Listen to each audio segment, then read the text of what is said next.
তবে দেখা যাবে যে পরস্পর প্রতি আমরা আমার অন্তত সবাই আত্মীয় হওয়ার একটা সম্ভাবনা সবচেয়ে বেশি।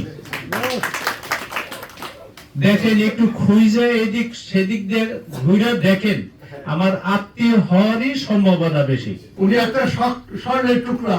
আমার মনে হয় সারা বাংলাদেশে এরকম কৃতি সন্তান কম পাওয়া যাবে, যাদের হৃদয় আছে, অন্তর আছে মানুষের জন্য কাজ করার জন্যই আজকে তিনি 7 বার চেয়ারম্যান হইতে পেরেছে।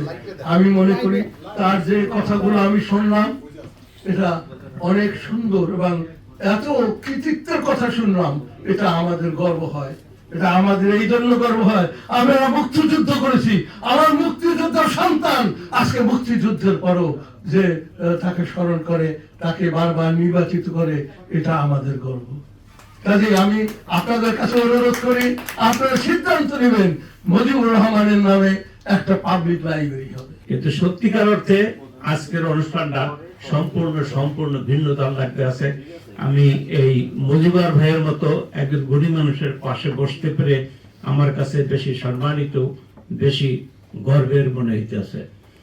আজকের দিনটাতে আমি মনে করতে আছি যে আমরা যেন অগ্রিম বিজয় দিবসটা পালন করে ফেললাম। বিজয় দিবস এখনো আসে নাই, কিন্তু মুজিবুর ভাইরে পাইয়া এতটাই আনন্দিত, এই বিজয়ের মাসে এইরকম একজন গুণী লোক, এইরকম একজন বীর, অনেকেই বলছেন all in 5, all in 10, আমি বলবো all in 1। মুজিবুর ভাই একজন সত্যিকার অর্থেই একজন all in 1 ব্যক্তি। সেই স্কুলের সন্তান, ছাত্র, আজকের কৃতি সন্তান জনাব মুজিবুর রহমান। এটা আমার কাছে খুব গর্ব লাগে। একদিক থেকে মুক্তিযোদ্ধা, আর একদিক থেকে আমি যে স্কুলে প্রথম সম্বর্ধনা পেয়েছি, সেই স্কুলের স্বনামধন্য হেডমাস্টার, তিনি সারা ফরিদপুর জেলার মধ্যে নাম করা একজন হেডমাস্টার ছিলেন, নিত্যগোপাল বাবু।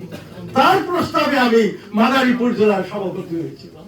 কাজে আজকে আমি গর্ব অনুভব করছি, অত্যন্ত কি বলবো, আমি মানে খুশিতে আত্মহারা হয়ে গেছি। আমার স্কুল থেকে সাহেবরামপুরে পরপর 4 জন চেয়ারম্যান হয়েছিল।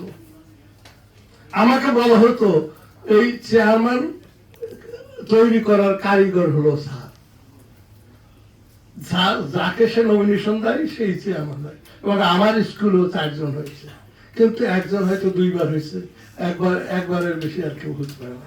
আমার নানা সাহেবরামপুরে ডক্টর রশিদ আহমেদ, তিনি 35 বছর চেয়ারম্যান ছিলেন।